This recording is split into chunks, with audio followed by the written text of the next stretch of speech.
nós vamos ler dois textos para a nossa reflexão. O primeiro deles, Hebreus, capítulo 11, verso 32. Nós vamos dar sequência, vamos dar continuidade à nossa série intitulada Pela Fé, que nós começamos o ano passado. Nós já conversamos sobre a fé de tanta gente, já conversamos sobre a fé de Abel, Enoque, Noé, Abraão, Isaque, Jacó, José, Moisés, a fé de Josué também, e hoje vamos alcançar o trecho do verso 32, que diz: E que mais direi? Certamente me faltará o tempo necessário para referir o que há a respeito de Gideão, já conversamos, de Baraque, já conversamos, de Sansão, já conversamos, de Jefité, ainda não conversamos, e de Davi, de Samuel e dos profetas. Tendo em vista a referência feita à fé de Jefité, eu quero convidá-los para lermos atentamente outra passagem das Escrituras, Juízes, capítulo 11. Juízes, capítulo 11. Se tiver ainda alguma criança até 11 anos aqui, pode descer. Acho que já desceram. Juízes, capítulo 11.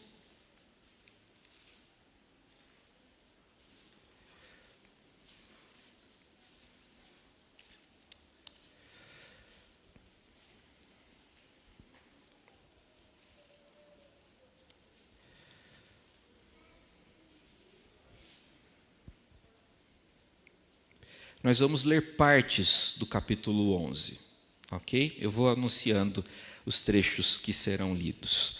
Era então Jefité, o gileadita, homem valente, porém filho bastardo, filho de uma prostituta. Gileade gerara a Jefité.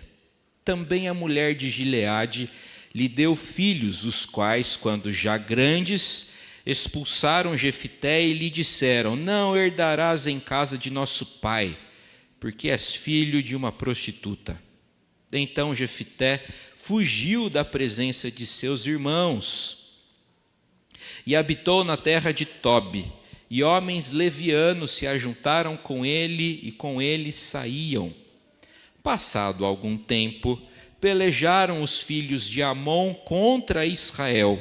Quando pelejavam, foram os anciãos de Gileade buscar Jefité da terra de Tobi. Olha lá, o rejeitado agora foi solicitado.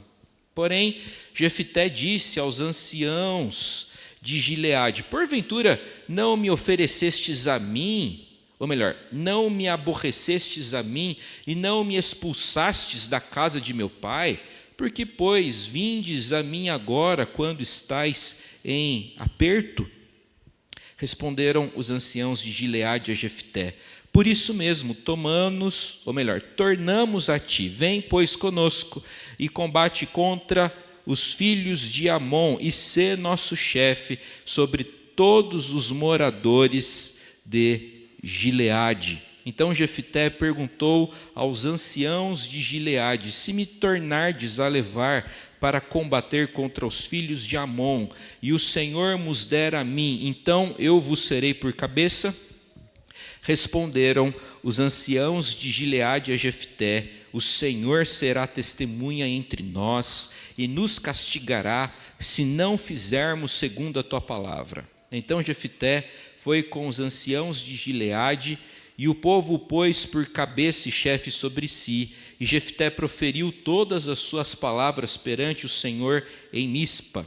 Enviou Jefté mensageiros ao rei dos filhos de Amon, dizendo: Que há entre mim e ti, que vieste a mim a pelejar contra a minha terra?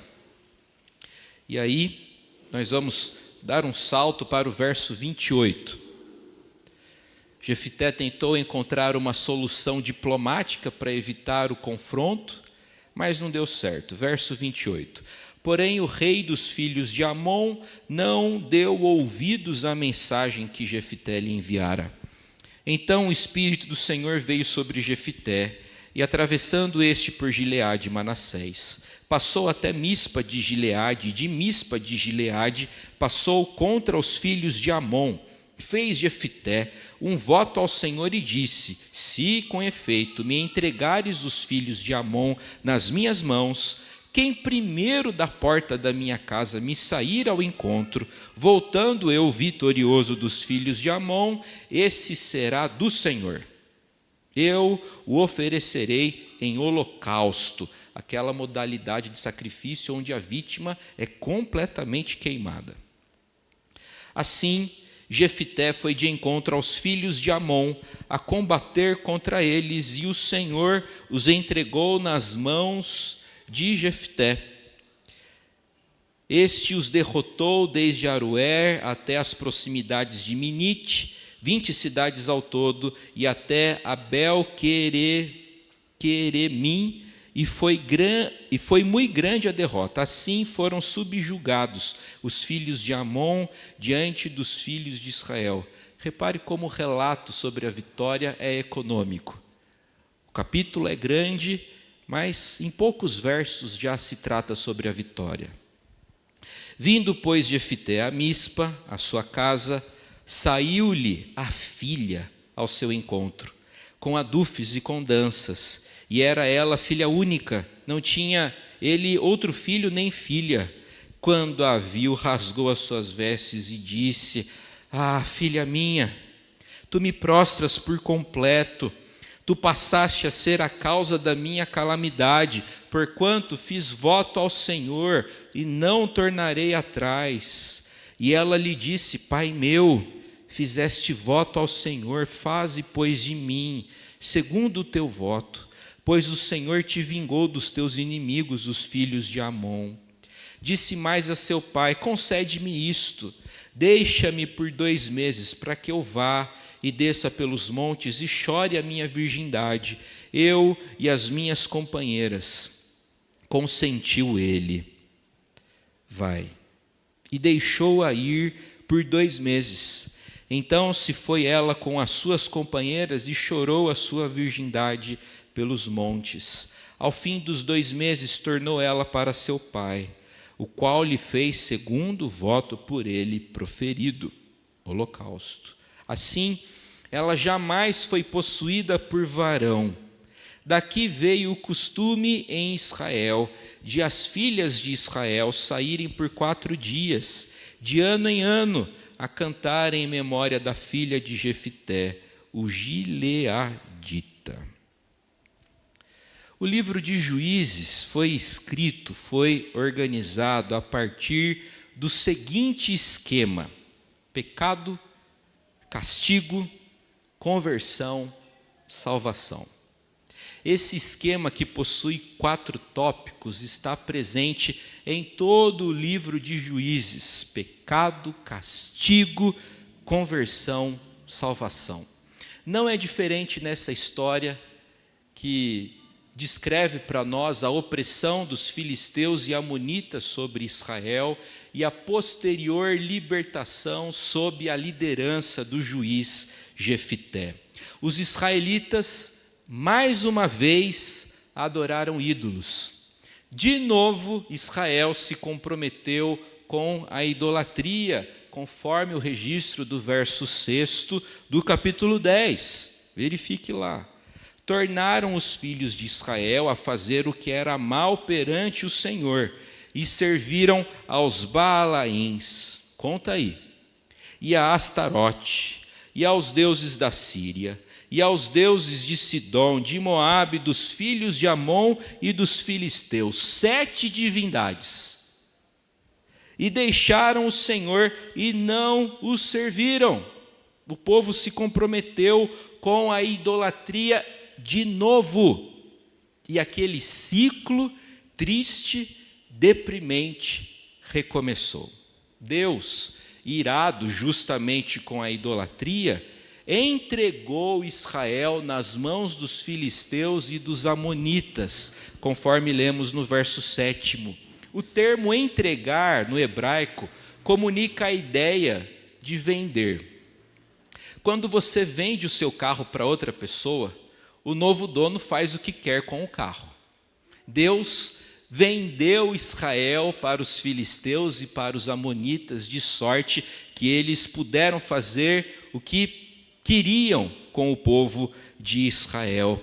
A opressão foi grande, a opressão foi cruel. Sempre que os israelitas adoravam ídolos de outras nações, essas nações passavam a oprimir os israelitas. O fato é que a idolatria promove escravidão. O castigo da idolatria é idolatria. A punição pelo pecado, como elaborou Agostinho de Hipona, é o próprio pecado, pois o pecado promete prazer, alegria, entretanto ele entrega tristeza, depressão, fraqueza. O pecado subtrai, suga a nossa energia e a nossa alegria. Quem quer viver pelo dinheiro será controlado pela economia. A idolatria gera idolatria. Pecado gera pecado. Quem quer viver pelo sucesso, pela reputação, será controlado pela opinião pública. Durante 18 longos anos, Israel sofreu nas mãos dos amonitas, nas mãos de seus opressores. E chegou uma hora que eles clamaram ao Senhor e confessaram. Verso 10 do capítulo 10. Contra ti havemos pecado porque deixamos o nosso Deus e servimos aos Balaíns. O povo sabia que estava sofrendo por conta da idolatria, mas eles resolveram lidar com a idolatria de forma idólatra. Eles quiseram romper com a idolatria de forma idólatra. Por que eu posso afirmar isso? Porque não temos evidências aqui de que o povo estava de fato arrependido. Eles estavam lidando com Deus como se Deus fosse um eletrodoméstico. Eles querem apertar o botão correto, a fim de fazer Deus operar em favor deles. Eles não estão tristes porque pecaram, eles estão tristes porque temem as consequências do pecado. São coisas diferentes. Ter medo das consequências do pecado é diferente de temor de Deus. Não raras vezes nós tememos, não o Senhor, não a sua lei, mas as consequências, as repercussões da nossa desobediência. E isso não é arrependimento legítimo, isso não é arrependimento verdadeiro. O povo de Israel, nesse momento, não estava arrependido. Eles queriam apenas libertação de seus opressores. Acontece que Deus se cansou das mentiras do povo de Israel.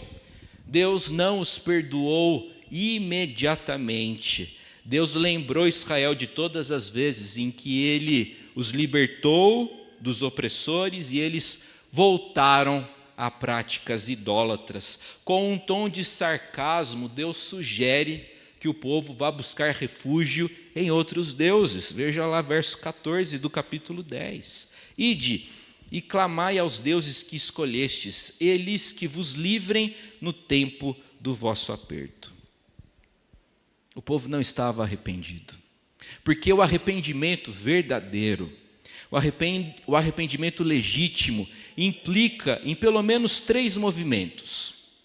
O arrependimento verdadeiro implica em confissão de pecados, implica em mudança de vida, e implica em oposição ao pecado.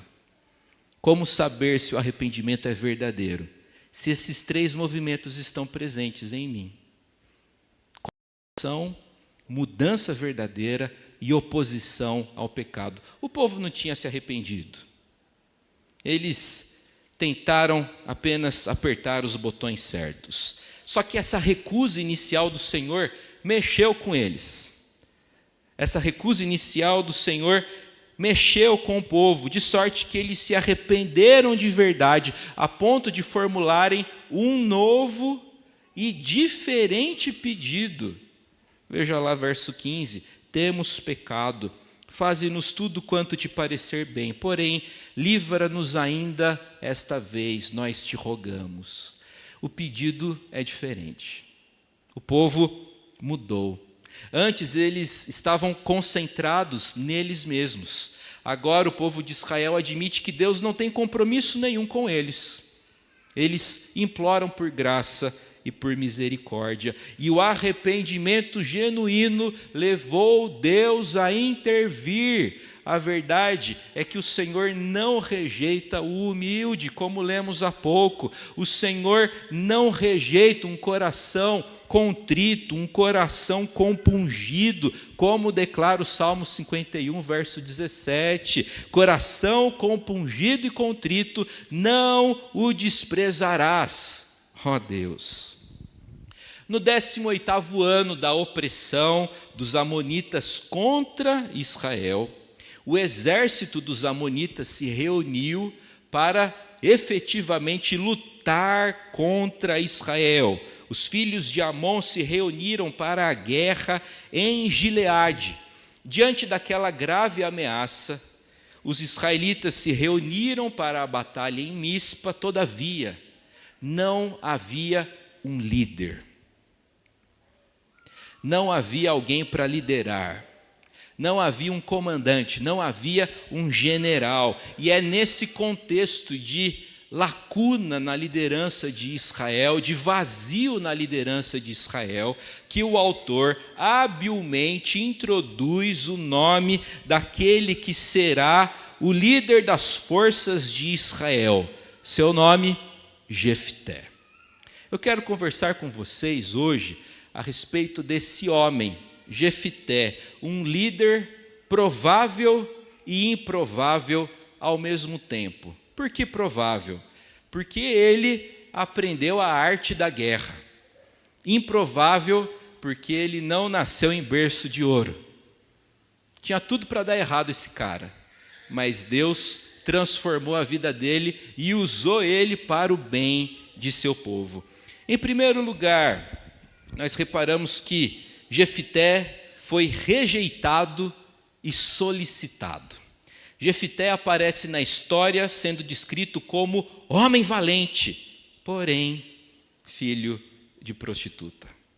Martin Luther King Jr. costumava afirmar que geralmente, depois de afirmações de grandeza, vêm conjunções adversativas. Ele reparou esse fato, essa dinâmica na narrativa sobre Naamã, que era grande homem diante do seu senhor e de muito conceito, porém leproso. Jefté era corajoso, era competente, era cabacho, porém filho bastardo. E seus irmãos o que fizeram? O expulsaram. Eles disseram: você não é como nós. Sai daqui, rapaz. Vai para outro canto. A gente não vai dividir a nossa herança com você. Jefté foi expulso e fugiu para a terra de Tob, localizada ao norte de Gileade, onde se reuniu a outros homens, e eles formaram uma espécie de... não encontrei outra palavra melhor para usar. Formaram uma espécie de bando, uma espécie de quadrilha. Eles atuavam como mercenários. Sem dúvida alguma, foi durante esse tempo que Jefté ganhou reputação como guerreiro e como líder. Acontece que o rejeitado, depois de anos, foi solicitado. Seus irmãos agora precisam de alguém para liderar o povo na batalha. Quem vai fazer isso? Quem está habilitado? Quem é competente para isso? Aqui entre nós não tem ninguém, mas Jefté dá conta. Vamos atrás dele. Aquele que foi rejeitado agora é solicitado. E esse tipo de situação não é incomum. Não é incomum nós encontrarmos essa situação de gente que foi pisada, rejeitada, humilhada, mas essa pessoa, em um determinado momento, precisa ajudar aquele que lhe injuriou, aquele que lhe maltratou. No início, Jefté não queria ajudar, não. Ele não queria ajudar aqueles que o rejeitaram no passado. Sua objeção foi uma maneira de exigir a revogação da decisão anterior, para que a herança lhe fosse restituída. Para convencer Jefté, seus irmãos prometeram para ele uma posição no governo. Eu quero chamar a sua atenção para o fato de que as lutas do passado prepararam Jefté para os desafios do presente e do futuro. Se Jefté tivesse recebido na vida tudo de bom e do melhor, ele não estaria apto para liderar Gileade, para liderar Israel naquele momento da história. Jefté não seria o que era. A vida o preparou e o qualificou para o ministério. Algumas dificuldades, algumas derrotas nos preparam para vitórias e para maiores responsabilidades. Jefté foi rejeitado, mas depois solicitado. O texto também vai nos participar da realidade de que Jefté foi um camarada articulado e diplomático. Após ser nomeado regente e comandante militar, ele passou a trabalhar em favor de Israel. E ele começou procurando por soluções diplomáticas. Jefté queria evitar a guerra, e ele enviou mensageiros ao rei de Amon, perguntando o motivo pelo qual o exército dos amonitas estava preparado para invadir Gileade. E a resposta que ele obteve, verso 13, foi a seguinte: é porque subindo Israel do Egito me tomou a terra desde Arnon até ao Jaboque e ainda até ao Jordão, restitui-ma agora pacificamente. Jefté vai dar uma resposta que é, na verdade, uma lição de história. Eu me sinto atraído por Jefté, simpatizo com ele porque também gosto de história. E a resposta que Jefté deu mostra o conhecimento que ele tinha da história de seu povo. Através dos mensageiros, Jefté disse para o rei dos amoneus o seguinte: não. Você está errado. Israel não tirou a terra de Moabe ou de Amon, filhos de Ló.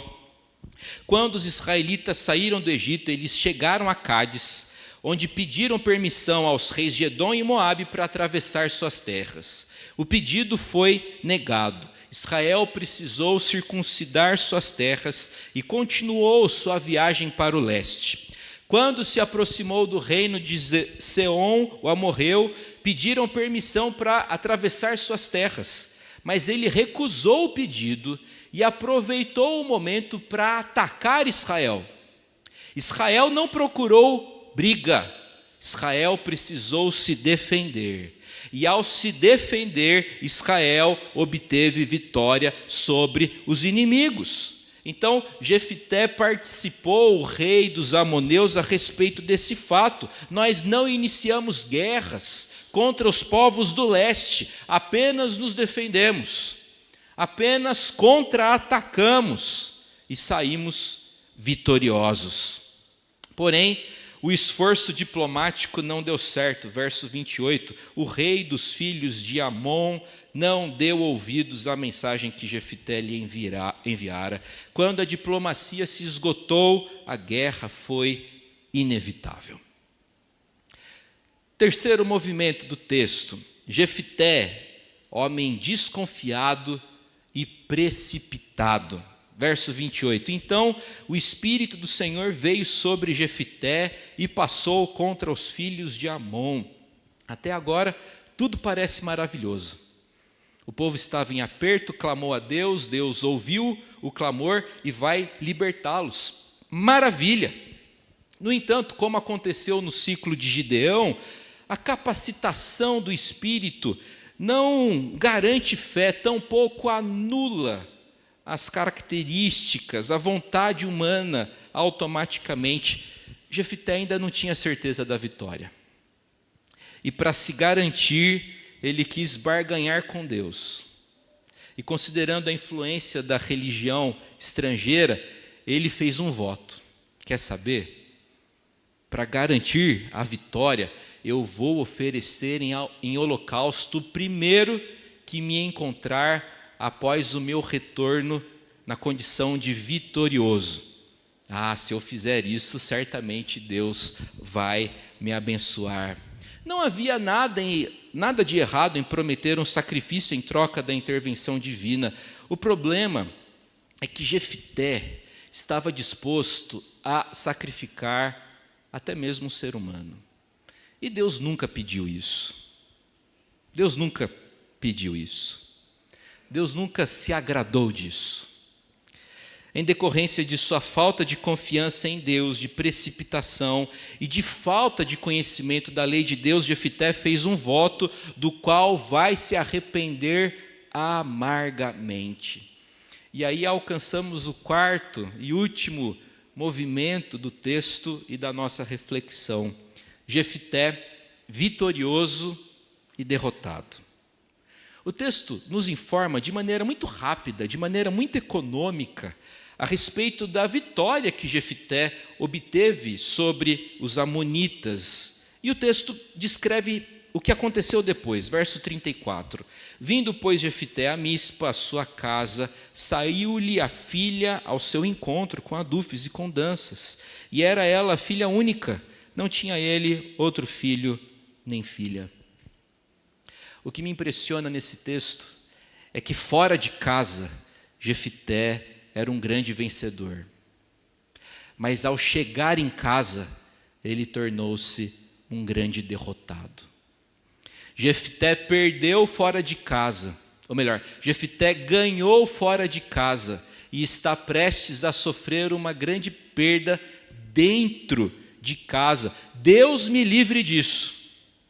Deus me livre de ser vitorioso fora de casa e derrotado dentro dela. Jefté não contava que sua filha seria a primeira pessoa a vir a seu encontro. Que voto infeliz. Que voto equivocado. Deus não desejava esse tipo de sacrifício. Deus se agrada de apenas um tipo de sacrifício humano. Deus se agrada apenas do autossacrifício, da nossa renúncia a Ele. Desse tipo de sacrifício o Senhor se agrada. Mas uma vítima em holocausto, Deus nunca pediu isso. Deus não se agrada desse tipo de coisa. Que voto infeliz. Os nossos símbolos de fé, os símbolos de fé da Igreja Presbiteriana do Brasil tratam a respeito do tema votos.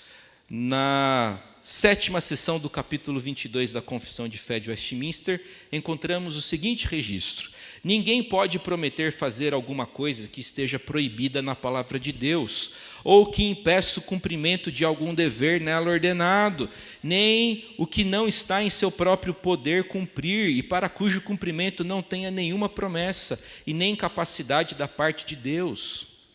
Voto é uma promessa feita a Deus. Fazer um voto de forma leviana, de forma relaxada, deixar de cumprir esse voto, é um ato de profanação a Deus. Acontece que, como bem observou Alexander Hodge no seu comentário sobre a Confissão de Fé de Westminster, um voto não pode obrigar a fazer o que é ilícito ou impossível. Um voto incompatível com a vontade de Deus não tem caráter obrigatório. Era para Jefté ter reconsiderado. Era para Jefté ter mudado de ideia. Acontece que, infelizmente, não raras vezes, homens querem provar que são homens e que a palavra deles tem valor. Eu empenhei a minha palavra da pior maneira possível. Infelizmente, muitas vezes nós, homens, queremos provar que somos homens e que a nossa palavra tem valor da pior e mais prejudicial maneira, prejudicando outras pessoas. A gente sabe que está errado, a gente sabe que não vai dar certo, mas eu sou homem, eu falei, eu vou até o fim. Se está errado, você tem que parar. Isso não é ser homem, isso é ser bobo. Isso não é ser homem, isso é ser tolo. Se você sabe que aquilo não vai dar certo, você deve mudar de direção. Era para Jefité ter reconsiderado. O obedecer é melhor do que sacrificar, Jefité. A filha de Jefité pediu um tempo para se preparar para seu trágico fim. Ela pediu para chorar a sua virgindade por 2 meses. E o que o pai dela fez? Verso 38. Isso daqui é trágico. Consentiu ele. Consentiu ele. Vai. Não era para Jefité ter consentido.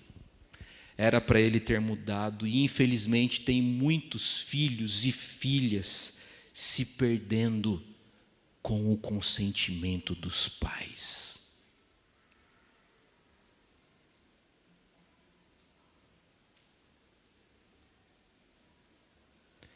Tem muitos filhos se perdendo com o consentimento dos pais.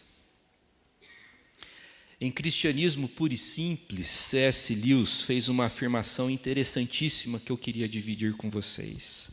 Se você tomou um atalho errado, então seguir em frente não vai levá-lo para mais perto.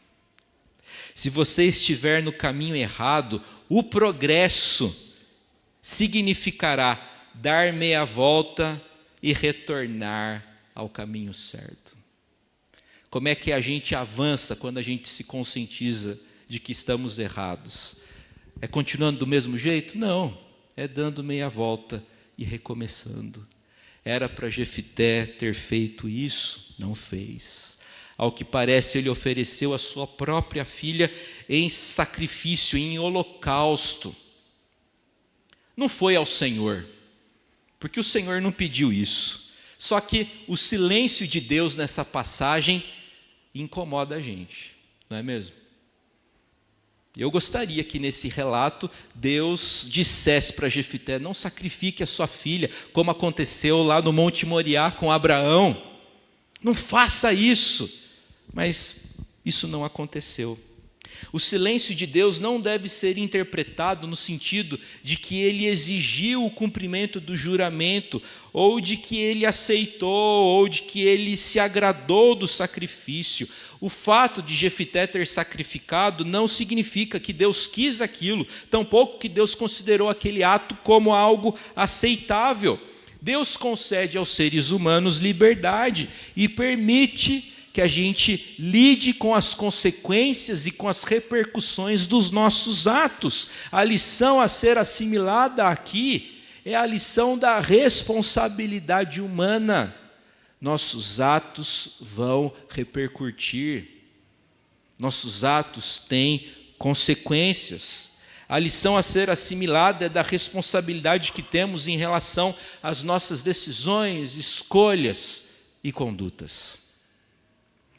Eu queria encerrar essa reflexão com algumas aplicações. A primeira delas é a seguinte: o texto deu mais ênfase ao que aconteceu antes e depois do que a batalha em si. Às vezes a gente fica tão focado com um grande desafio na vida que a gente se compromete com a ansiedade antes e com o relaxo depois. Já experimentou isso? Aquela semana tensa no trabalho, você sofre com 1 mês de antecedência.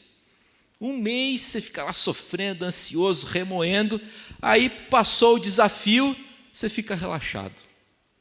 O texto está ensinando a gente a nos concentrarmos nas lutas, mas também a não sermos negligentes com esses momentos anteriores e posteriores às grandes batalhas que enfrentamos. Segunda aplicação, Jefité sofreu por conta dos erros de seu pai, não sofreu?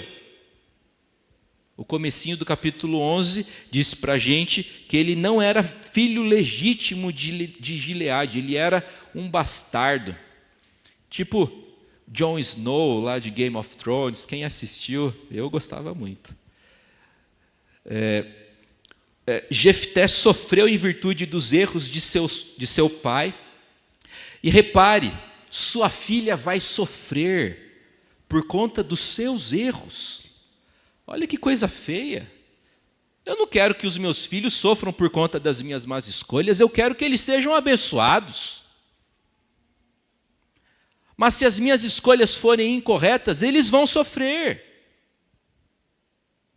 Que os nossos filhos e netos sejam abençoados por conta das nossas escolhas, por conta das nossas atitudes. Longe de nós prejudicarmos nossos filhos e netos por conta de erros, por conta de decisões precipitadas.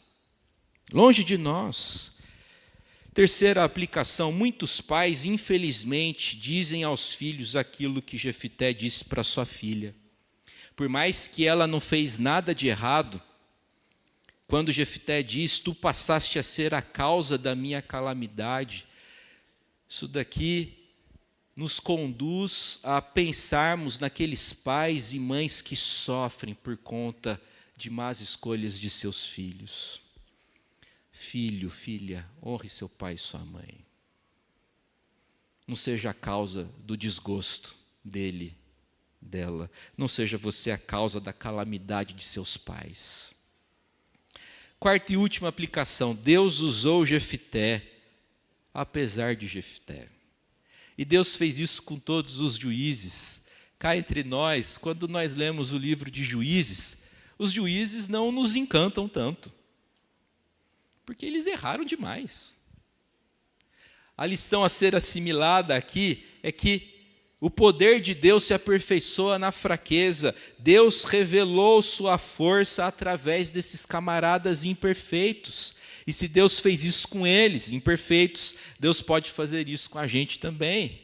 Pois, como eles, nós também pertencemos ao time dos imperfeitos. Que o bom Deus abençoe você, abençoe sua família, abençoe essa igreja, que os seus filhos sejam abençoados e não amaldiçoados através da sua vida. Que o Senhor nos abençoe e nos fortaleça em nome de Jesus. Amém.